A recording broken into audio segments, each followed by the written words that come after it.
Tak selamanya Abu Nawas bersikap konyol.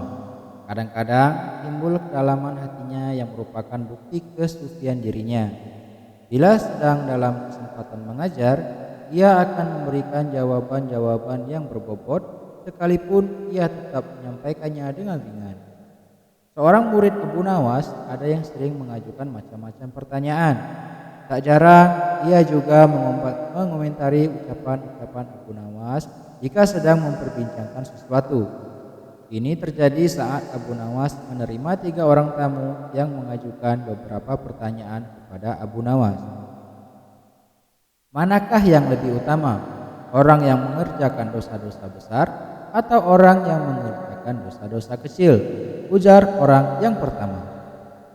Orang yang mengerjakan dosa kecil, jawab Abu Nawas. Mengapa begitu? Kata orang pertama yang mengejar. Sebab dosa kecil lebih mudah diampuni oleh Allah, ujar Abu Nawas. Orang pertama itu pun manggut-manggut sangat puas dengan jawaban Abu Nawas. Giliran orang kedua maju. Ia ternyata mengajukan pertanyaan yang sama. Manakah yang lebih utama? Orang yang mengerjakan dosa-dosa besar atau orang yang mengerjakan dosa-dosa kecil? Tanyanya. Yang utama adalah orang yang tidak mengerjakan keduanya, ujar Abu Nawas. Mengapa demikian? Tanya orang kedua lagi.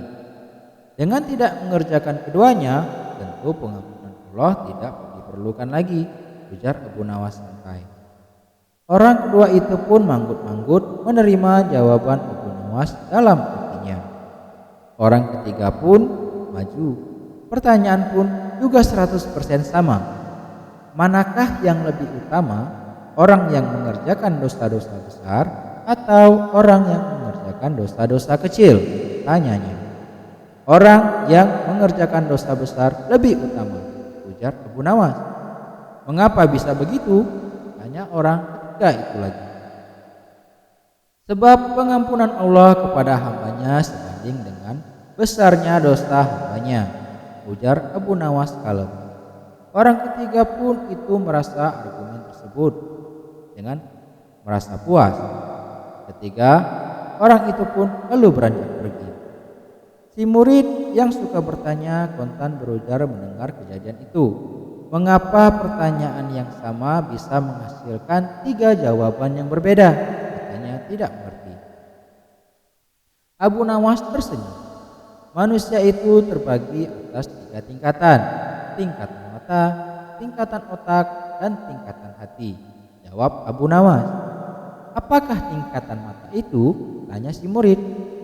Seorang anak kecil yang melihat bintang di langit, ia akan menyebut bintang itu kecil karena itulah yang tampak di matanya, jawab Abu Nawas memberi perumpamaan. Lalu, apakah tingkatan otak